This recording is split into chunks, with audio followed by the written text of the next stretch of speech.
Let's get this straight once and for all. There is nowhere in the Bible that states a woman or man cannot teach the word of God. And please do not use Timothy as a scapegoat. Those were not God's words. Those were Paul the Apostle's words of advice to Timothy, who was an upcoming minister in the city of Colossae. And it was a recommendation to keep the outbursts and disruptions during the teachings at a minimum. And if women are so out of order to have a calling to go to a church, lead one, or start their own ministry, we might as well walk away from the faith holistically, since our gifts are not welcome in the house of God and our dimensions of ascensions are being limited. But a man's aren't.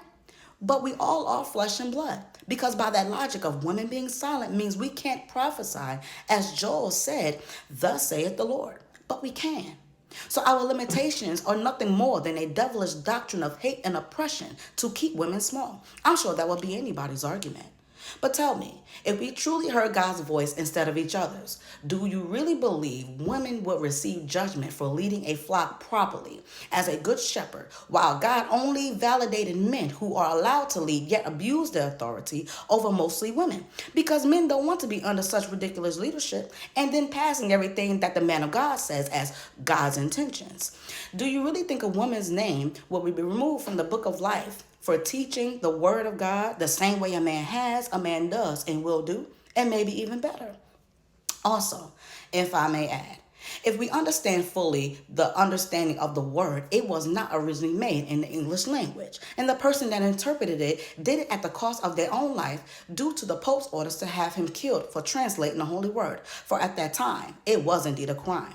King James commissioned the book years later, but never translated a single word.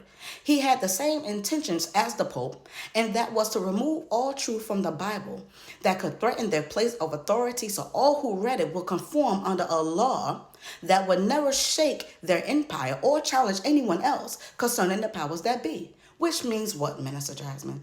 The Bible was never meant to be taken in a literal way from front to back, because some of it was made up. It's rather all not documented correctly, or has been removed and discredited to keep those in oppression to remain in oppression. Be smart and please be discerning. Come out from among them and be ye separate. Now that you can use for everyone. That's just some food for thought, though. Y'all tell me what you think. Nevertheless, you do what you want. Y'all got that. I love every single one of you. My name is Miss Awaken. God bless you and God keep you.